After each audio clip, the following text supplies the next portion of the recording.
Can you truly say sometimes some of these things that we laugh about, that we say, is to the glory of God?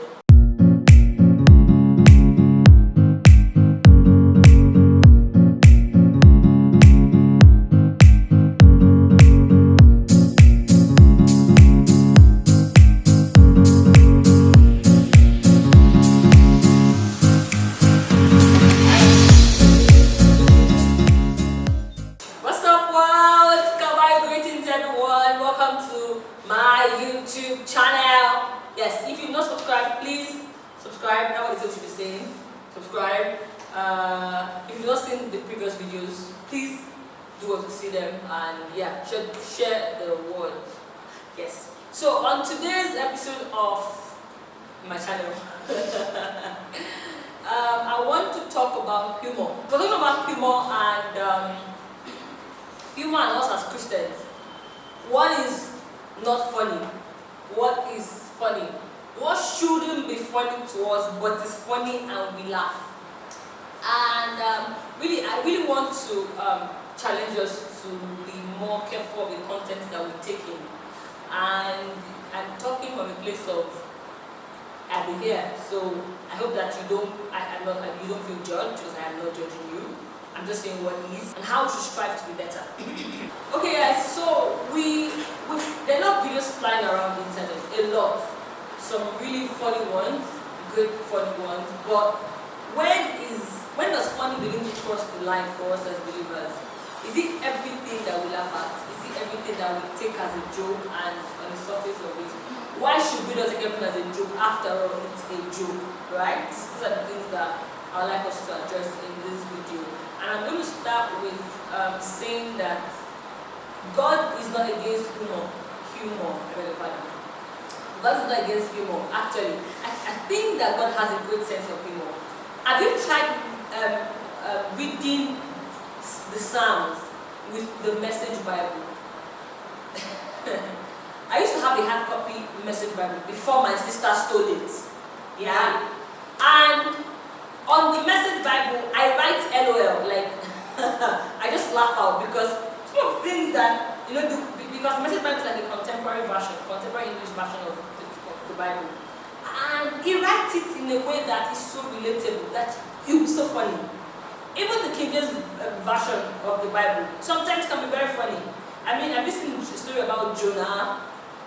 Jonah was a very funny character, very petty actually. You should read the book of Jonah. Very, very petty. Like, Jonah was just, Baba, you're just petty. You understand? And I say this with respect for Jonah. Shout out to you, Jonah. But when does it become not funny? When does it become harmful? The truth is, Scripture says in Philippians 4:8, and I quote, "Finally, my brethren, whatsoever things are true, honest, are just, are pure, are lovely, are of a good report, if there be any virtue and if there be any praise, think on these things." Throughout Scripture, we see consistently that we are advised to be careful what we think on. Even Proverbs says that guard your heart with all diligence, because out of it comes the issues of life. The truth is, if we leave our heart unguarded and anything goes, it affects our Christian walk. And you will say how? This Christian walk that we live is a life of faith. Yeah? And if anything, look, any living thing can pierce through our faith. That's why the parable of the sower, the ones that fell on rocky ground, they didn't grow, they didn't produce fruit. The one that fell on good ground, but the thorns of life came to choke them, and they didn't grow, they didn't produce fruit. That's just the way it is. If we allow anything go into our heart space, the truth is, when we need our heart is very volatile. It believes whatever we tell it to believe. So if we are always laughing at jokes that belittle our Christian walk, our spiritual walk, our Christian experiences, our heart will believe that our spiritual Christian experiences and walk is a joke. So the day we need to, if you laugh at speaking in tongues on one end, the day you need speaking in tongues to work for you, it won't produce anything, because your heart has believed something else. And that's how fragile our heart is.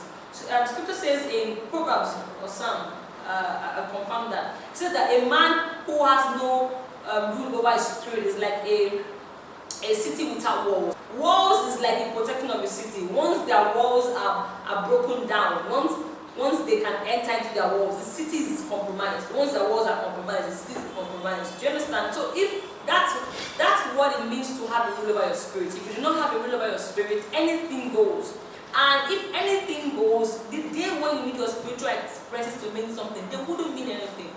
Yeah? So what kind of jokes do you laugh at? And I mean, today's episode really, I have a lot of scriptures I'm going to quote for you guys to listen, because this is important, because we take a lot of things as a joke, we miss out on a lot of things. So, for example, not that I do not think it is wrong that we laugh at people's misfortune.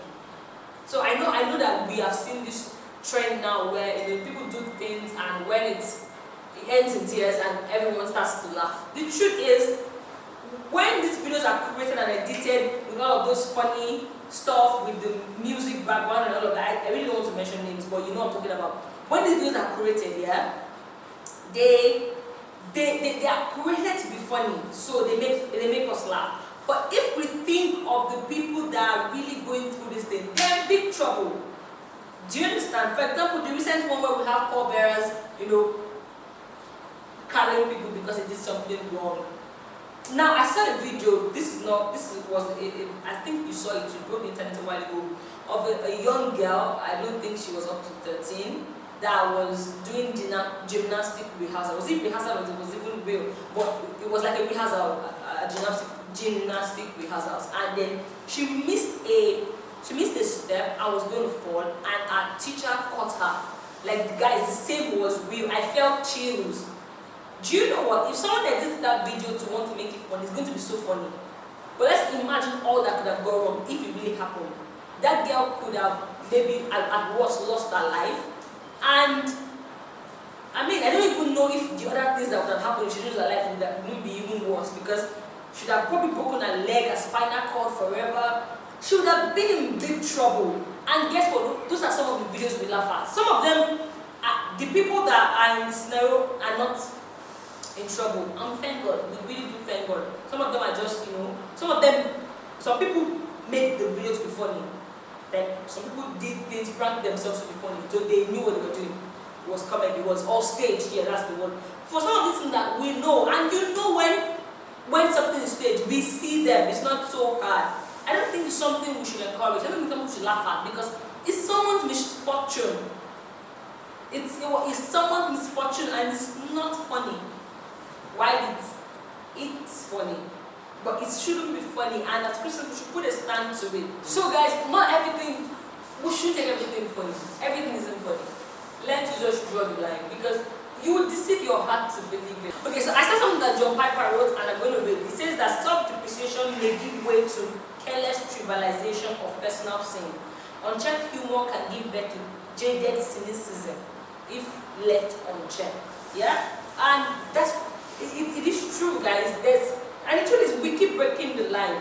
There's some things that people say, people that are not really believers, and it becomes pop culture. And why are we saying it? There's some, I don't tell me it's just a joke. I'm going to read a scripture for that. That was not just a joke. There's some things that some people put out there, and these people are people that promote immoralities, that promote things that we do not stand for.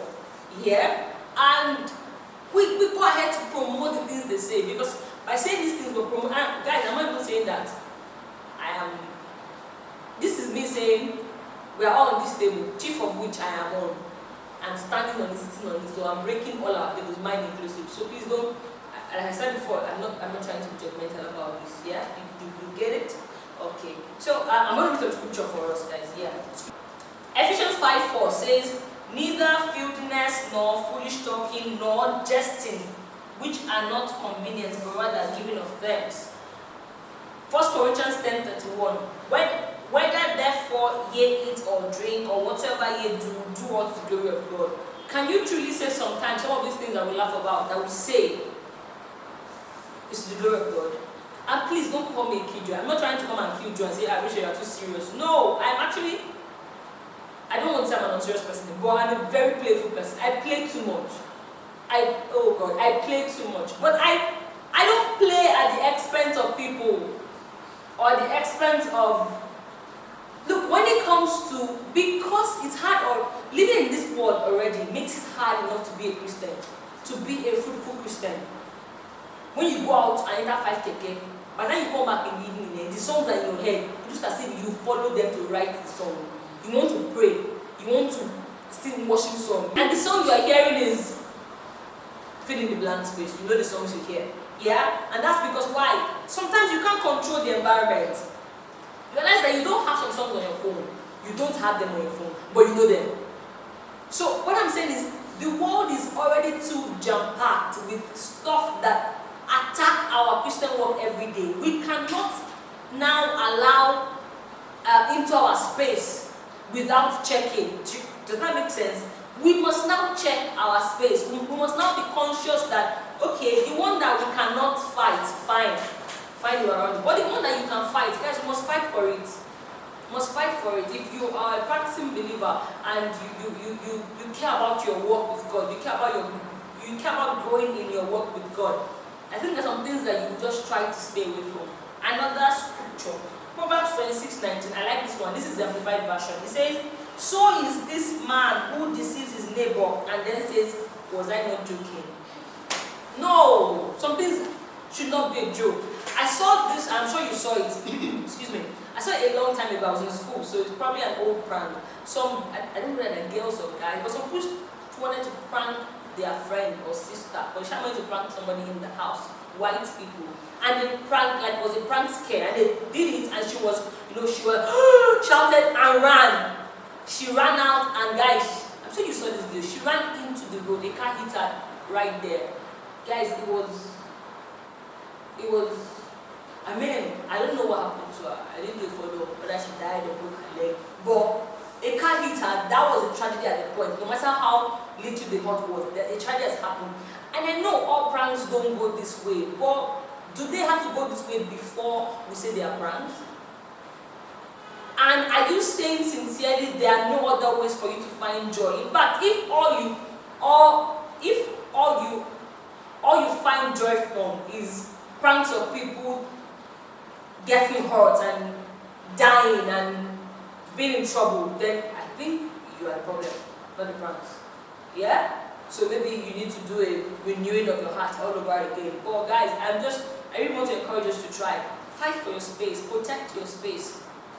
Don't leave your space unguarded. Don't leave your heart unguarded, because it's this same thing that will go in the night and you are there, you are praying and scattering. And somehow you realize that when you are praying, your mind is everywhere on things that stupid, crazy, nonsense things. And you're like, oh God, I want to focus on prayers. Of course, we had that because all day, the things that you fed your mind with, consciously or subconsciously, are things that they don't profit you nothing. Do you understand, guys? More scriptures. Proverbs 18:21, we know this one. Death and life are in the power of the tongue, and they that love it shall eat the fruit thereof. What fruit are you eating? What are you careful? What slangs do you say? Like, what slangs are you saying? And guys, I insult people a lot. Not like insult people a lot, but I can just go, my friend, you are crazy. You are mad, you're not serious. And I mean, this is the same mouth I want to prophesy to people. It's just wrong. Even if they're my closest friends, it's just wrong. So you're not the only one on it, but I think we can season our speech better. But like I said before, God is not against. This is a very short point, thank God. God is not against humor, and we should ask ourselves really: is this corrupt? Is this ill-timed? Is this egocentric? Is this demeaning? Is this superficial? Does it treat God's word with levity? You cannot be saying in the morning affirmation, I am this, I am that, I am the head and not the tail. No, you are dropping lines of affirmation. I'm a football. My branches run over walls. And in the evening or in the afternoon, you go out. The things you are saying from your mouth, I don't die. Or I know it sounds small, but the truth is, your heart is that gullible. It will believe. You think I'm lying? Have you not believed some things that later in life you're like, Jesus, how did how did me believe this thing?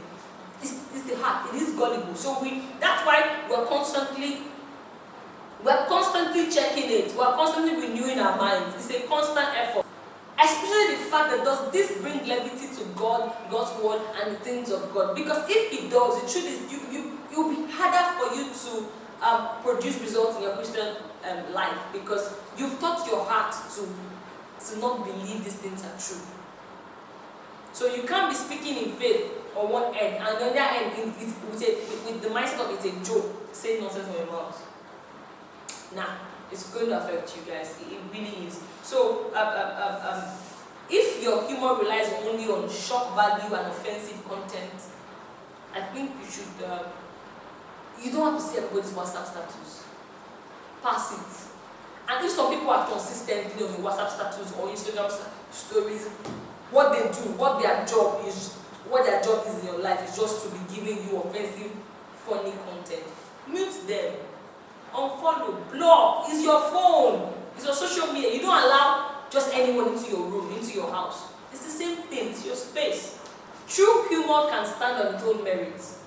That's what creativity is. Because I think I read this quote is from Design God, yeah? That's what creativity is. That you can stand on it. You don't have to judge someone, you don't have to make someone feel lower, demean someone. You don't have to laugh about your spiritual exercises and spiritual principles. It doesn't have to be. So I hope that you, from now on, you are more careful about what enters your space. You look out more for things that you hear, that you say, and you guard your heart well to this. Because from it will come issues of life. Let me hear what you think, and hear comments, I want to hear what you think. Please like this video, share, subscribe to my channel if you haven't already, and yeah, also if you have some topics you would like me to talk about, topic suggestions, please write them down. And if you're not following me on Instagram, follow me at Rachel B. Ogene. Come on, waiting to you. Have a wonderful week. Bye.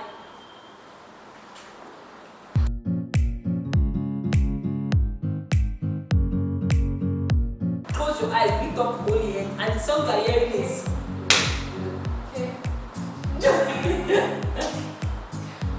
careless trivialization of sin, and unchecked humor and give birth to jaded cynicism. They give way to careless trivialization. I want to talk about humor. Humor. I need help there. Humor. That John Piper wrote, and the same start. Stand up first. Shake your body first. Shake your body. Can I dance? Can I see that now? So